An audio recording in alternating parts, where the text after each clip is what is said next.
నిజంగా కూడా మెదక్ పార్లమెంట్ అంటే బీఆర్ఎస్ పార్టీ అడ్డా. ఇది 2004 నుంచి ఇప్పటిదాకా వరుసగా బీఆర్ఎస్ పార్టీ గెలిచింది. 2004 నుంచి 2024 ఇప్పుడు 2004లో జెండా ఎగిరేసినాం. 2024లో కూడా ఖచ్చితంగా బీఆర్ఎస్ పార్టీ జెండా ఎగిరేస్తుంది. ఇది ఎప్పుడు కూడా మనకు ఓటమి లేదు. ఎప్పుడు మెదక్ ఎంపీ ఎన్నిక జరిగిందంటే గులాబీ జెండా పుట్టినప్పటి నుంచి ఈ జెండా ఎగురుతూనే వచ్చింది మెదక్ పార్లమెంట్ మీద.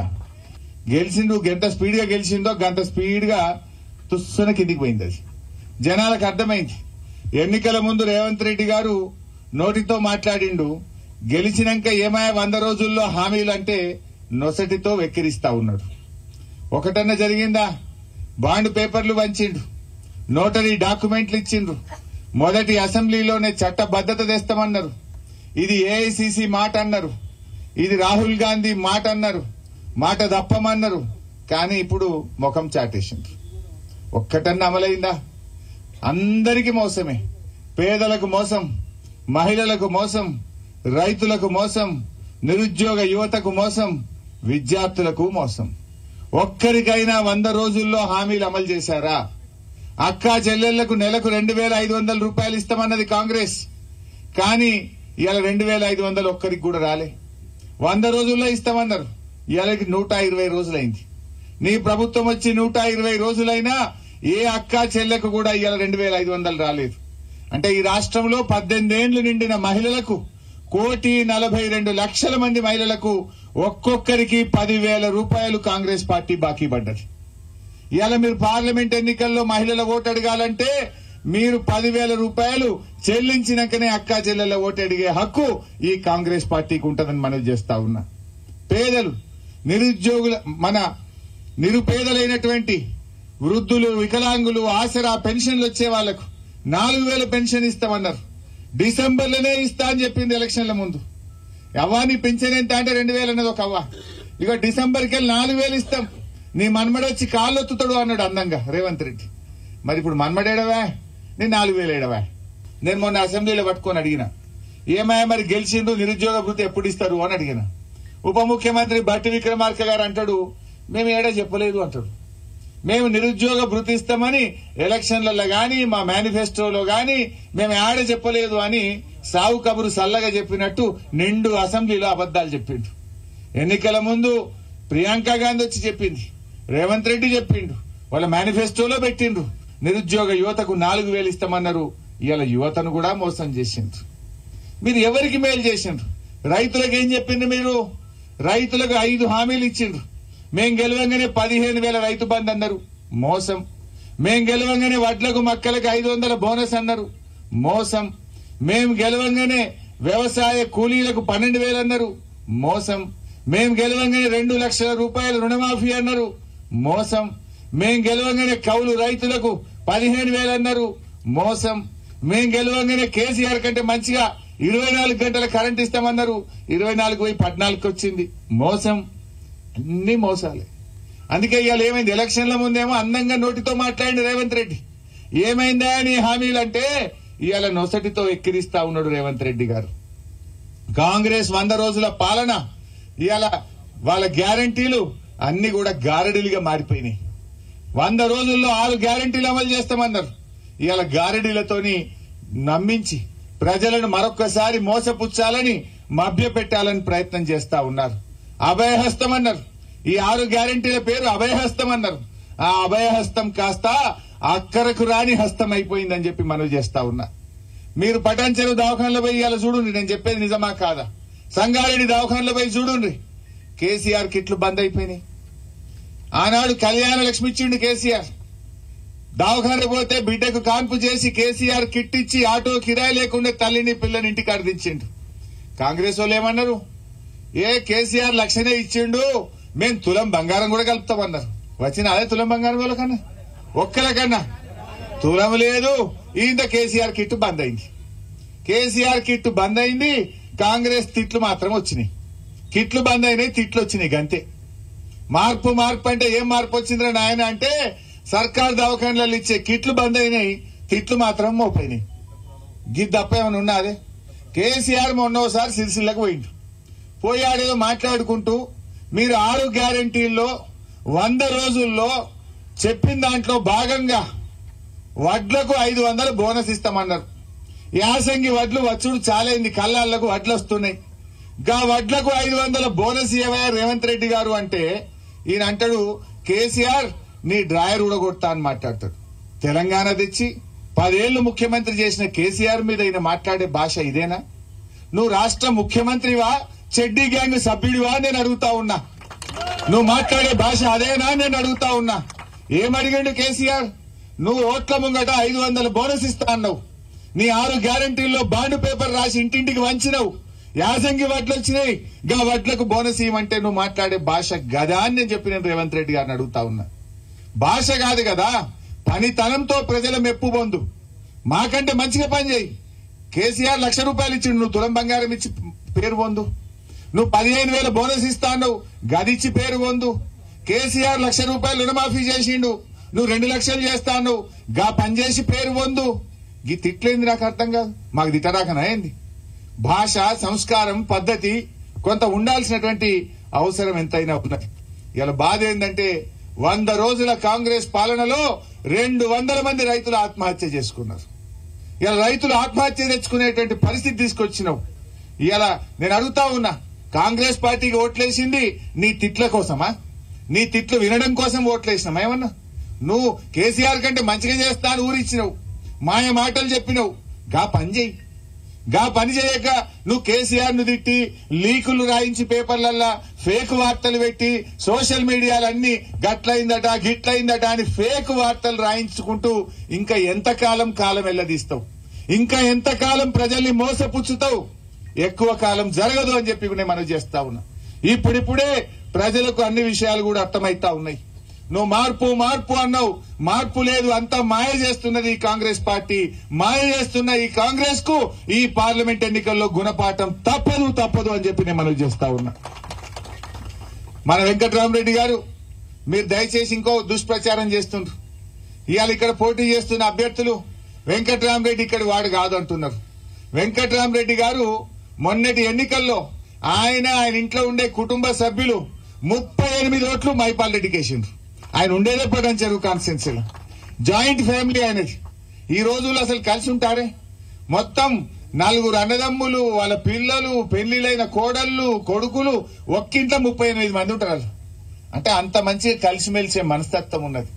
ఉండేది కూడా మా సోమిరెడ్డి దగ్గరనే తెల్లాపూర్ మున్సిపాలిటీనే ఉంటాడు. ఆయన 38 ఓట్లు మొన్న మైపాల్ రెడ్డి కేసు గెలిపించడంలో తన ఓటు కూడా మైపాల్ రెడ్డికే వేసిండు. అచ్చంగా ఉండేది మన పటాన్ చెరువులో, రేపు సేవ చేసేది మెదక్ పార్లమెంట్ నియోజకవర్గ ప్రజలకు. ఆయన సర్వీస్ లో సగం జీవితం 24 ఏళ్లు నౌకరీ చేస్తే 12 ఏళ్లు మన సంగారెడ్డిలో మన మెదక్ జిల్లాలనే చేసిండు.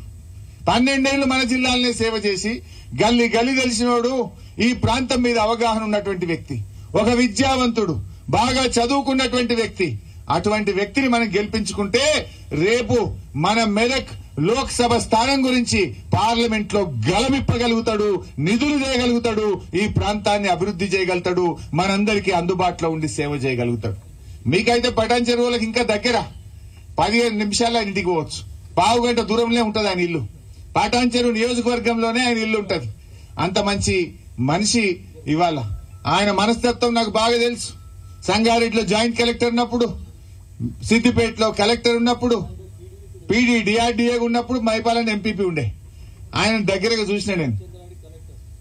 అయితే ఒక చిన్న ఉదాహరణ చెప్తా. అన్నం ఉడికిందా లేదా చూడాలంటే ఒక మెతుకు ముట్టుకుంటే తెలుస్తుందట. ఉదాహరణ ఎట్లా అంటే, ఒకసారి మా దుబ్బాకలో చేనేత కార్మికులు తల్లిదండ్రి చనిపోయింది, 2 ఆడపిల్లలు మిగిలిండ్రు. వాళ్ళు పోయి సంగారెడ్డికి వచ్చి ఈయనకు దరఖాస్తు ఇచ్చిండ్రు, మేము అనాథ పిల్లలం, మీరు ఏదైనా సాయం చేయండి అని జాయింట్ కలెక్టర్ గా దరఖాస్తు ఇచ్చిండ్రు. అయితే ఆయన మనసు చెలించి ఆ 2 పిల్లల్ని దత్తత తీసుకొని ఆ పిల్లల్ని చదివించి ఆ పిల్లలకు ఉద్యోగాలు ఇప్పించి ఇవాళ పిల్లల పెళ్లిళ్లు కూడా చేస్తున్నటువంటి వ్యక్తి మన వెంకట్రామరెడ్డి గారు. సో అట్లా చాలా మంచి మనసు ఉన్నటువంటి వ్యక్తి. గౌరవనీయులు నర్సాపూర్ శాసనసభ్యురాలు సోదరిమణి సుంతా లక్ష్మారెడ్డి గారిని వేదికపైకి రావాల్సిందిగా ఆహ్వానిస్తా ఉన్నాం. బాబు జాగేందుకు కొద్దిగా. అదేవిధంగా మా సిద్దిపేట ప్రాంతంలో ఒక రైస్ మిల్ లో పనిచేసే హమాలీ కార్మికుడు. ఆయన బిడ్డకు ఎంబీబీఎస్ లో సీట్ వస్తే ఆ అమ్మాయి చదువుకోవడానికి డబ్బులు లేవు అని బాధపడితే ఆ అమ్మాయిని దత్తత తీసుకొని ఇవాళ డాక్టర్ చదివించినటువంటి వ్యక్తి కూడా వెంకట్రామరెడ్డి గారు. ఆయన ఆ రోజు రాజకీయాల్లోకి వస్తా నేను ఎంపీకి పోటీ చేస్తా అనుకోలే. ఆయన ఆ రోజు కలెక్టర్ గా ఉన్నాడు. కానీ మనసు ఉన్నవాడు. ఆయనకు దేవుడు కొంతమందికి ధనం ఇస్తాడు, కానీ దాన గుణం ఇయ్యడు. వెంకట్రామరెడ్డి గారికి ధనము ఉన్నది, దానం చేసే గుణము కూడా ఉన్నది. ఆయన మాట అన్నాడు మొన్న, నేను 100 కోట్ల రూపాయలతో విద్యా నిధిని ఏర్పాటు చేసి మా పేద కార్యకర్తల పిల్లలకు గాని వాళ్ళు సూచించినటువంటి వాళ్లకు రేపు చదువుకోవడానికి సంవత్సరానికి 20 కోట్ల చొప్పున 5 ఏళ్లలో 100 కోట్లు ఖర్చు పెడతా, కార్యకర్తల పిల్లల్ని చదివిస్తా, పేద కార్యకర్తలకు అండగా ఉంటా అని చెప్పి ఆయన ఒక నిర్ణయం తీసుకున్నారు. ఒక ట్రస్ట్ ఏర్పాటు చేస్తా, ట్రస్ట్కి వెళ్ళి చేస్తా అని చెప్పి చెప్పడం జరిగింది.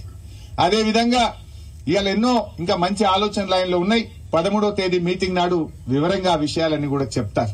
మరి ఇక్కడ బీజేపీ కూడా పోటీ చేస్తుంది. నేను ఒకటే అడుగుతున్నా, బీజేపీ అభ్యర్థి గుణగణాలు మీకు తెలియదా? పటాన్చెరువులకు బాగా తెలుసు, నాకంటే ఎక్కువ మీకే బాగా తెలుసు. నిజంగానే మంచిగా పనిచేస్తే మన దుబ్బాకల మల గెలవపోవునా? మరి నువ్వు ఆ రోజు దుబ్బాకలు ఏం చెప్పినావు? నేను గెలిస్తే ఇంటికి 2 ఎడ్లు ఇస్తా, బండి ఇస్తా అన్నావు, టెక్స్టైల్ పార్క్ అన్నావు, రైలు అన్నావు, నిరుద్యోగ భృతి సొంతం ఇస్తా అన్నావు, దవాఖాన కట్టి ఫ్రీగా ట్రీట్మెంట్ ఇస్తా అన్నావు. చాలా చెప్పిండు, ఆయనతో గెలిచిండు. సరే, ప్రజలు నమ్మి ఓట్లేసిండు. 4 ఏళ్లకు మళ్ళీ ఎలక్షన్ వచ్చినాయి. అడిగిండు, ఏమైనా నీ ఎడ్లేవి బండి ఏమంటే ఏం లేవు, నీ దవాఖాన ఏదంటే లేదు, రైలు ఏదంటే లేదు, నిరుద్యోగ భృతి ఏదంటే లేదు. ఏం కాలే. ఏం కాకపోతే జనం ఊకుంటారా? బిడ్డ నువ్వు అప్పుడు ఓట్లప్పుడు అన్ని మాయ మాటలు చెప్పినావు, గెలిచినావు అని చెప్పి అందరు కలిసి ఉత్కిరు కదా అంటే 54,000 ఓట్లతో కొత్త ప్రభాకర్ రెడ్డిని గెలిపించారు బీఆర్ఎస్ పార్టీని. నిజంగా నువ్వు మంచిగా పనివంతునివో గుణవంతునివో అయితే నువ్వు మళ్ళీ గెలవద్దా దుబ్బాకల? నువ్వు మరి గాడ గెలవనో నీ మా పటాన్చెరువులో ఎట్లా గెలుతావు? గాడ గెలవనో నీ మెదక్ ఎంపీ ఎట్లా గెలుస్తావు? దయచేసి అభ్యర్థి గుణగణాలు కూడా చూడాలి. వెంకట్రామరెడ్డి బాగా పనిచేసేటువంటి వ్యక్తిత్వం ఉన్నవాడు. నేను మంత్రిగా చూశాను. ఒక్కొక్క రోజు నేను రివ్యూ మీటింగ్ పెడితే ఈ జిల్లా అభివృద్ధి కోసం 1:30-2 అవుతుండే. వేరే కలెక్టర్లు అయితే 10 అయింది సార్, పోతా సార్ నాకు బీపీ ఉన్నది, ఇటుకాడ పిల్లలు చూస్తురని పోతారు. ఎన్నడు వెంకట్రామరెడ్డి గారు నేను పోతా అనలే. నేను మీటింగ్ పెడితే మంత్రిగా డేట్ మారాల్సిందే. కలెక్టరేట్ లో కూర్చొని మేము రివ్యూ స్టార్ట్ చేస్తే ఒక్కొక్క నాడు 12, 1, 1:15 దాకా రివ్యూ చేసి పనిచేసినటువంటి సందర్భాలు ఉన్నాయి. అట్లా కూడా చాలా పనిచేసే కష్టపడే మనస్తత్వం ఉన్న వ్యక్తి, అందుబాటులో ఉండేటువంటి వ్యక్తి. అంటే 3 అభ్యర్థుల్లో చూస్తే మంచిగా హిందీ మాట్లాడగలుగుతాడు, ఇంగ్లీష్ మాట్లాడగలుగుతాడు, ఉన్నత విద్యావంతుడు, ఒక ఐఏఎస్ అధికారిగా అనుభవం ఉన్నది. ఇవాళ అటువంటి వ్యక్తి రేపు ఎంపీగా పార్లమెంట్ లో ఉంటే మన పటాన్చెరు ప్రాంతం యొక్క కాలుష్యానికి సంబంధించి గాని, మన మెట్రో రైల్ ఎక్స్టెన్షన్ గురించి గాని, మన ప్రాంత అభివృద్ధి గురించి గట్టిగా గలమిప్పగలుగుతాడు. గలమిప్పటోళ్ళు కావాలన్నా, గులాంగిరి చేసేటోళ్ళు కావాలన్నా ఇవాళ మనం ఆలోచించాల్సిన అవసరం ఉంది. అందువల్ల మనం మైపాలన్నా ఈ రోజు కొంత మనకి ఇబ్బంది వచ్చింది. మన కుటుంబంలో ఇబ్బంది వచ్చినా పాపం తట్టుకున్నాడు, గట్టిగా నిలబడ్డాడు. కొద్దిగా ఆలస్యమైన వీళ్ళందరినీ కలుపుకొని ఇంత పెద్ద ఎత్తున ఇంత ఘనంగా ఈ కార్యక్రమం నిర్వహించినందుకు మీ అందరికీ నేను పేరు పేరున ధన్యవాదాలు తెలియజేస్తా ఉన్నా. ఇక 32 రోజులు మాత్రమే ఉన్నది. 32 రోజులు కష్టపడదాం. తప్పకుండా రేపు మైపాలన్నతో పాటు మీకు ఎంపీగా వెంకట్రామరెడ్డి గారు కూడా చేదోడు వాదోడుగా ఉంటారు. తప్పకుండా ఈ ప్రాంత అభివృద్ధికి, కార్యకర్తల సంక్షేమంలో ఇద్దరు జోడెడ్లలాగా ఈ పటాన్చెరు నియోజకవర్గ కార్యకర్తల కోసం, నాయకుల కోసం పనిచేస్తారు. దయచేసి మొన్న ఎమ్మెల్యే ఎలక్షన్ లో ఎట్లా కష్టపడ్డామో ఇప్పుడు కూడా అట్లా కష్టపడాలి. వాళ్ళ వ్యక్తిత్వాలు మీకు తెలిసి, ఇక్కడ కాంగ్రెస్ అభ్యర్థి ఉన్నాడు, నాకంటే ఎక్కువ ఆయన గుణమేందో ఘనమేందో అంతా మీకు తెలుసు.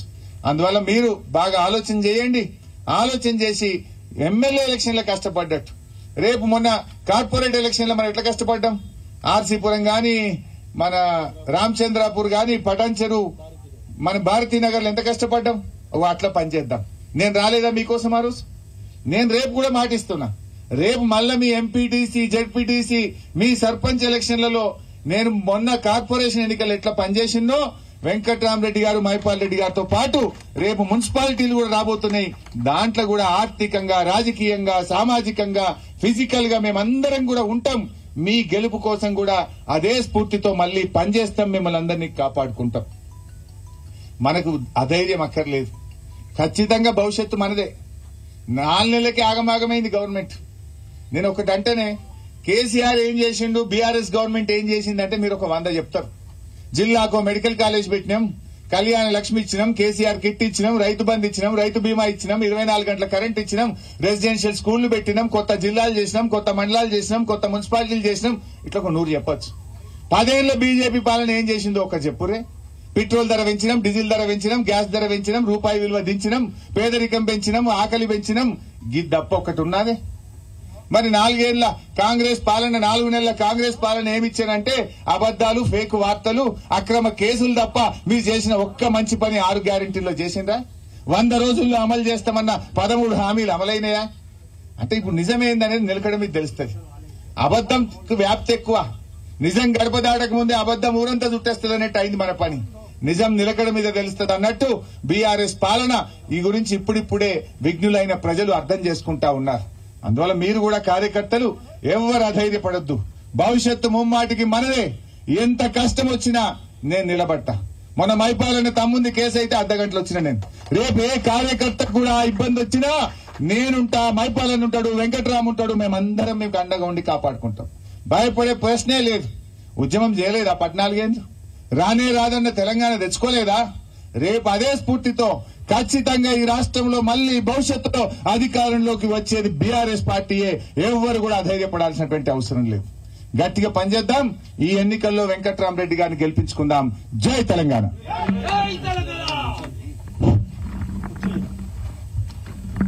అలాగే మన నర్సాపూర్ శాసనసభ్యురాలు పెద్దలు గౌరవనీయులు 2 నిమిషాలు నమస్తే.